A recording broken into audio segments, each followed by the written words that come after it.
राष्ट्रीय महापर्व स्वतंत्रता दिवस की धूम संपूर्ण भारत में देखने को मिली। प्रधानमंत्री ने दिल्ली के लाल किले की प्राचीर से ध्वजारोहण कर देश को संबोधित किया। वहीं छत्तीसगढ़ के संपूर्ण जिलों समेत बस्तर के उन स्थानों में भी ध्वजारोहण हुआ जहां पहले कभी तिरंगा फहरा ही नहीं था। छत्तीसगढ़ की राजधानी रायपुर के पुलिस ग्राउंड में मुख्यमंत्री विष्णुदेव साय ने ध्वजारोहण कर परेड की सलामी ली। विभिन्न टुकड़ियों ने आकर्षक परेड का प्रदर्शन कर सभी का मन मोह लिया। मुख्यमंत्री ने अपने संबोधन में सरकार की आगामी योजनाओं की रूपरेखा प्रदेश की जनता से साझा की और उन्हें स्वतंत्रता दिवस की बधाई दी।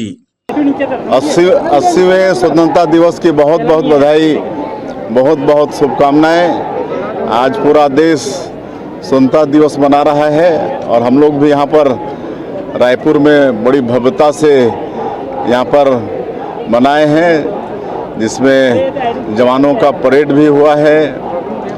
हमारे स्कूली बच्चे भी अद्भुत प्रस्तुति दिए हैं और यहाँ हॉर्स और डॉग्स उनका भी मतलब यहाँ पर उनका भी कर्तव्य यहाँ पर देखने को मिला है। कुल मिला के बहुत अद्भुत रहा है। और जांजगीर चांपा जिले के हाई स्कूल मैदान में कैबिनेट मंत्री गुरु खुशवंत साहेब ने ध्वजारोहण किया और परेड की सलामी ली।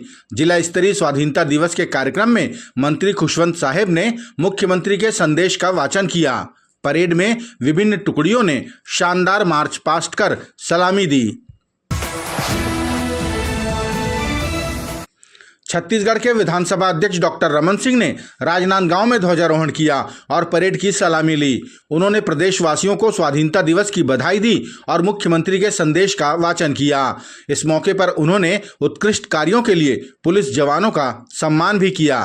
माननीय प्रधानमंत्री जी ने अपने भाषण लाल किले में भी इसको कहा कि अब शांति की ओर, विकास की ओर हम चल रहे हैं।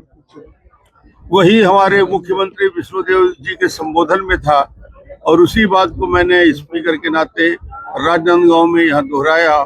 ये निश्चित रूप से एक नया दौर 2047 तक की यात्रा, जब आज़ादी के 100 साल पूरे होंगे। प्रधानमंत्री जी की कल्पना है कि दुनिया में हिंदुस्तान पहले, दूसरे, तीसरे नंबर का बने। इस कल्पना को लेकर हम इस आज़ादी का ये वर्षगांठ हम मना रहे हैं। स्कूली बच्चों ने इस दौरान रंगारंग सांस्कृतिक कार्यक्रम की प्रस्तुति देकर सभी का मन मोह लिया।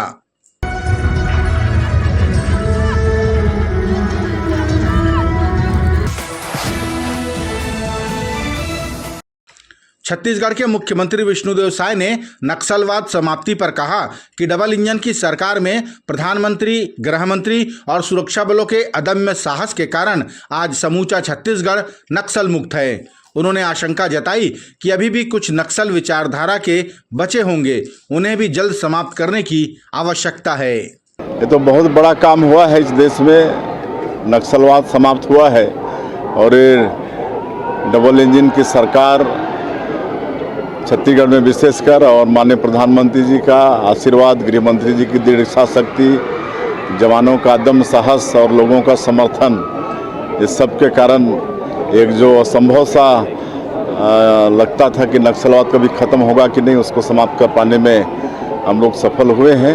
और निश्चित रूप से सशस्त्र नक्सली समाप्त हुए हैं, लेकिन कुछ विचारधारा वाले बच्चे होंगे, उनको भी समाप्त करने की आवश्यकता है।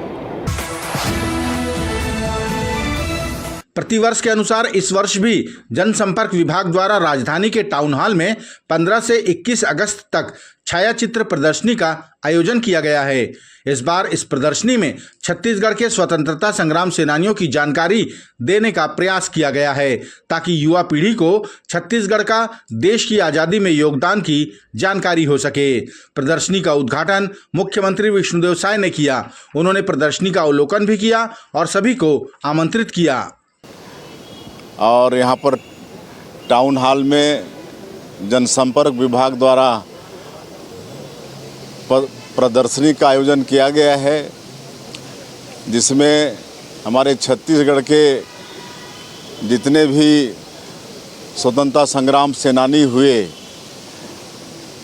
चित्र द्वारा उनका परिचय बताया गया है और इस बार बहुत बड़ी संख्या में जनसंपर्क विभाग हमारे छत्तीसगढ़ के स्वतंत्रता संग्राम सेनानियों का मतलब खोज करके उनका कलेक्शन करके यहाँ पर लगाए हैं।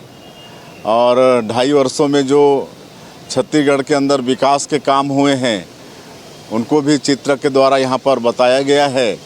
तो इसके लिए मैं जनसंपर्क विभाग को बहुत बहुत धन्यवाद देना चाहूँगा। और ये प्रदर्शनी आज से शुरू होकर 21 अगस्त तक चलने वाला है, 1 सप्ताह तक चलने वाला है। तो आप लोगों के माध्यम से पूरे रायपुर वासियों को और भी जो सुनेंगे उनको आह्वान करना चाहेंगे कि यहाँ पर ज़रूर आएँ और प्रदर्शनी को देखें। बहुत ज्ञानवर्धन यहाँ पर होगा। छत्तीसगढ़ विधानसभा भवन के सचिवालय में स्वतंत्रता दिवस उत्साह, उमंग और उल्लास के साथ मनाया गया। इस अवसर पर विधानसभा के सचिव दिनेश शर्मा ने ध्वजारोहण किया और विधानसभा अध्यक्ष के संदेश का वाचन किया। इस मौके पर विधानसभा के अधिकारी कर्मचारी सपरिवार शामिल हुए।